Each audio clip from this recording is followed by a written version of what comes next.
I think if there's going to be a change, it has to be gradual, because if you do it too quickly, you're going to alienate the viewer because they're not going to understand and they're going to be turned off by it, or maybe they'll love it. But I think if you're going to change your storytelling style, do it bit by bit.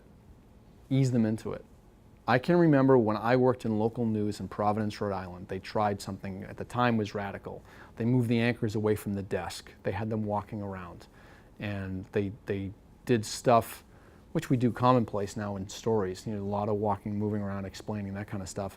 But that was back in the 1980s, and it was unfamiliar. And it was a station that had a smaller audience to begin with. And unfortunately, they alienated a lot of that audience. The people stopped watching. So they had to go back to what they were doing before. So I think that, yeah, there's definitely always going to be better ways to tell stories and ways to hold your viewers in. You just don't want to scare them off. I'm going to show you a Nat Sound story that I did.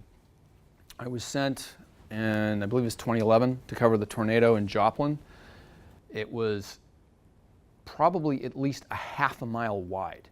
And when you saw the destruction, it was just went on and on and on, and it was horrible.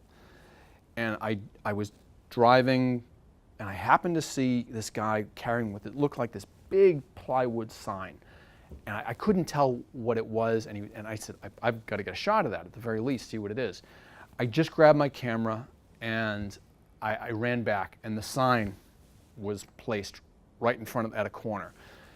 And it was basically telling people, show some respect, because so many people were just gawking, wanted to come and take a look. And I thought, I've missed him, but I'll get a shot of the sign. I'm sure we can use it somewhere. And as I was shooting it, I didn't have a tripod or anything. I had the camera down on the ground. I felt a tap on my shoulder. I heard someone say, "You like my sign?" And it was the guy.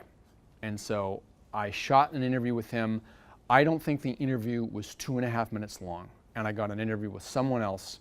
And I probably did not spend more than 45 minutes to an hour shooting it. I spent a lot more time editing it, but it aired the next day. The whole idea was, these are people's homes, these are people's lives here. We appreciate all the media being here, and we appreciate, it bringing attention to it so people can help us. But then it also draws a lot of people that just want to come and take a picture and say that they've been here and, ooh, I've got this cool picture. People died right over there, so show some respect to people. I don't know if they're here to help in some respect or not, but then you just see them, pointing and gawking and looking around and taking pictures and pictures and pictures and blocking traffic and blocking, people that are trying to help. Yeah, I think the sign it's a great sentiment of how we all feel. Impact is always important with your story. You might have the best visuals in the world or the biggest story you're covering, but if it doesn't have impact, if it doesn't make a connection somehow, maybe it's not working. So find someone in your story that's got a story to tell within the story, that has personality, that can bring a story alive.